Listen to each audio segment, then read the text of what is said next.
Bonjour et bienvenue, voici notre tour d'horizon économique et boursier. Nous sommes le mercredi 10 janvier et pour comprendre comment tourne la planète finance, c'est sur la bourse au quotidien et nulle part ailleurs et l'épisode du jour s'intitulera le mardi 9 janvier serait-il l'équivalent du 4 septembre 2000 ?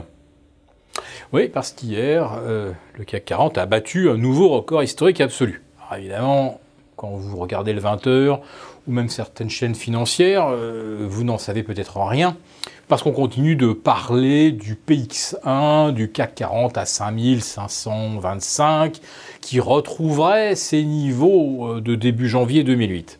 Ouais, mais bon, ça ne veut rien dire. D'ailleurs, l'AMF ne connaît plus le PX1, l'AMF ne reconnaît que le CAC 40 Global Return, dividendes inclus, pour valider les performances des gérants.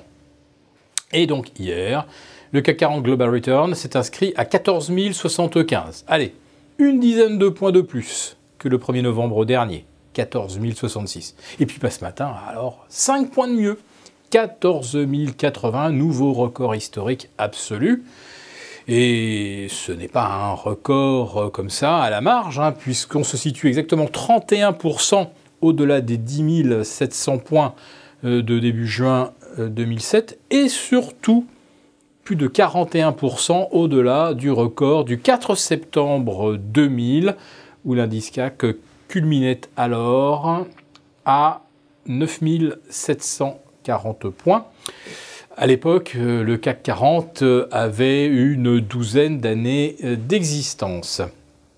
Mais les circonstances étaient un petit peu les mêmes. Un optimisme global au zénith, on peut le dire, avec en plus de ça une espèce de grande légende qui affolait les esprits, les spéculateurs. C'était les dot-com, depuis l'année dernière, depuis mars 2017. Ce sont les cryptocurrencies, les crypto-coins, les crypto-coin-coin, même Kodak s'y est mis hier, le Kodak-coin.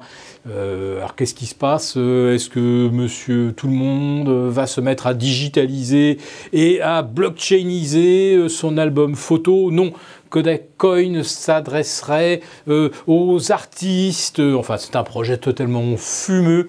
Tout ce qu'il fallait, c'est être capable de faire apparaître le mot coin à côté de Kodak et de transformer ces chaînes de production en blockchain de production sans que ça n'ait aucun rapport véritable avec les cryptocurrencies.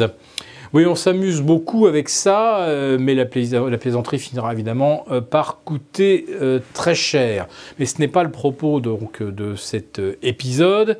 Le CAC 40 au zénith historique, et il n'était pas le seul hier, puisque le FTSE, le FT100, a également battu un nouveau record au-delà des 7630 points. Les 5 indices US ont battu des records, le Dow Jones au-delà de 25 400, le S&P 500 à 2753, le Nasdaq à un peu plus de 7160, le Russell 2000 à 1165, le Dow Transportation à 11 045. Pas moins de 7 records historiques absolus hier. Il ne manquait finalement que le DAX, qui a toujours du retard par rapport au CAC 40, et non pas cette avance qu'on devrait rattraper parce que le DAX est à plus de 13 000 alors que le CAC est à 5 500. Pauvre CAC 40, n'est-ce pas ?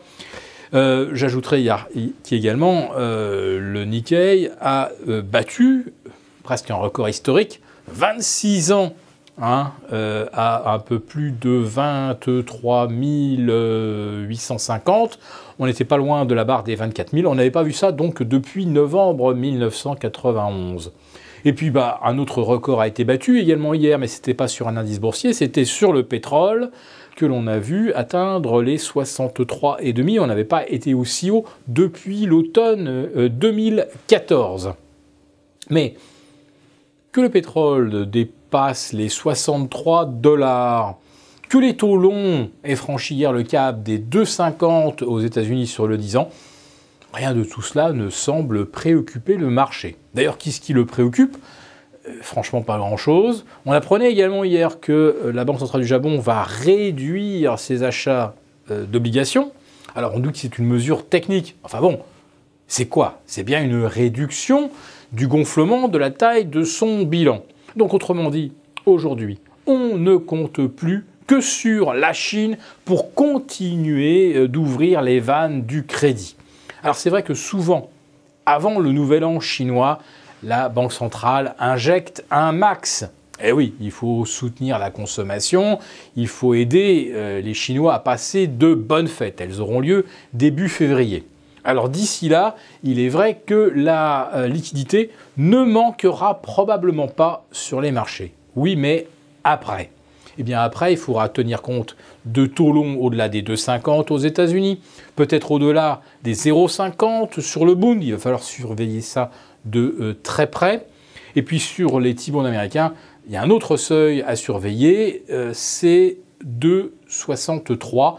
2,50, c'était quoi? Tout simplement la grande oblique provenant des sommets de juillet 1981, 37 ans de baisse des taux.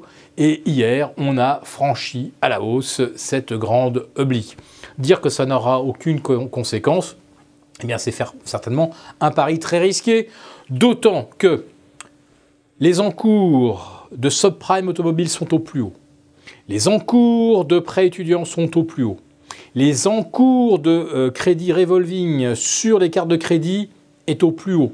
Les encours de titres d'actions détenus à crédit sont au plus haut. Les encours de dettes détenues par les entreprises sont au plus haut historique. Et enfin, la masse globale de dettes dans le monde s'établit à 233 000 milliards de dollars. On est également au zénith historique. Alors rassurez-vous, ça va bien se passer.